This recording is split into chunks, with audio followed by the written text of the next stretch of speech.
लातेहार के चंदवा के परसाई गांव के निर्धन अनिल गंजू के दो बेटियों की मौत फूड पॉइजनिंग से 15 दिन पहले, जिसमें मौत के अगले दिन उनके घर पहुंचे मंत्री सत्यानंद भोक्ता ने 24 घंटे में मुआवजा दिलाने का वादा किया।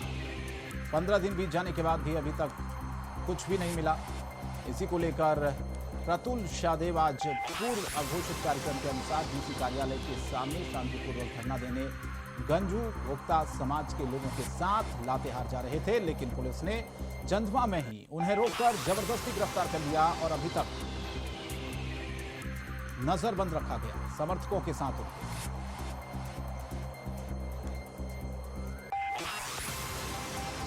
तो पुलिस ने आईवी में ही नजरबंद किया है। लातेहार जिले का एक निर्धन बेरोजगार अनिल गंजू है, जिसके दो बच्चियों की फूड पॉइजनिंग से मौत हो गई 15 दिन पहले। मंत्री सत्यानंद भोक्ता दूसरे दिन ही आए थे उनके घर और उन्होंने घोषणा की थी कि इनको 50,000 रुपये का मुआवजा 24 घंटे के भीतर मिलेगा।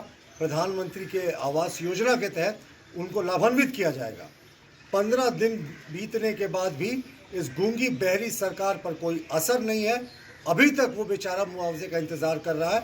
आज इसी को लेकर हम लातेहार डीसी के समक्ष धरना देने जा रहे थे, लेकिन यहाँ तो हिटलर शाही है इस सरकार में।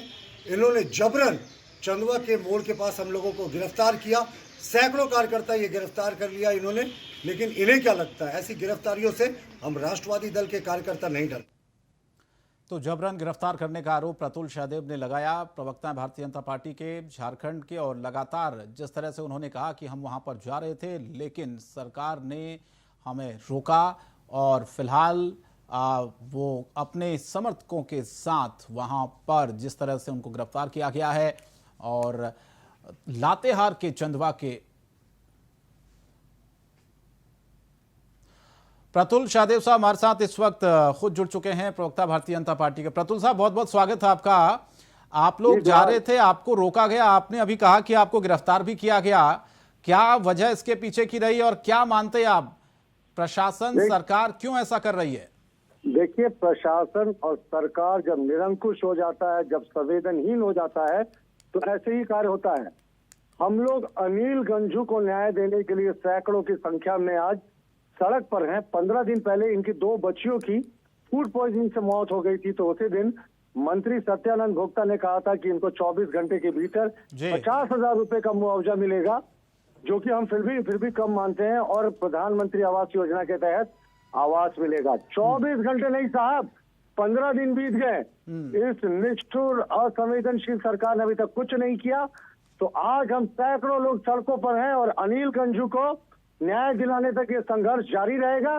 पुलिस ने बिना कोई कारण बताए मुझे और सैकड़ों कार्यकर्ताओं को चंदवा में गिरफ्तार करके यहाँ का जो इंस्पेक्शन बंगलो है, गेस्ट हाउस है, वहां पे नजरबंद करके रखा है। लेकिन हमारा संघर्ष जारी रहेगा। प्रतुल जी, जो सत्यानंद भोक्ता उन्होंने 50,000 का वादा किया था देने का, लेकिन आप कह रहे हैं कि 15 दिन बीत गए, अभी तक कुछ भी नहीं दिया गया। तो उस ऐलान का मतलब क्या था? क्या सिर्फ वाहवाही बटोरने के लिए इस तरह के ऐलान कर दिए जाते मंत्री जी की तरफ से क्या? प्रतुल जी, देखिए, आप समझ सकते हैं कि लोगों में कितना आक्रोश है। एक आदिवासी अनिल गंजू को ये न्याय नहीं दिला पा रहे हैं और ये आदिवासियों की सरकार होने की बात करते हैं।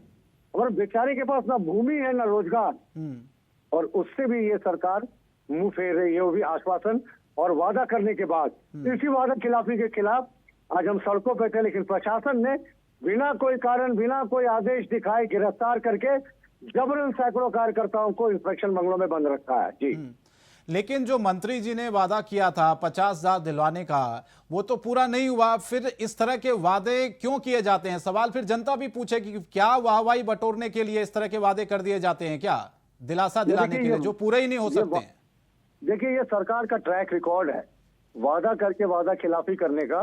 5 लाख रोजगार, बेरोजगारी भत्ता, 32 लाख किसानों का ऋण माफी, एक लंबी लिस्ट है सरकार ने जो वादे किए थे उसे पलटने का।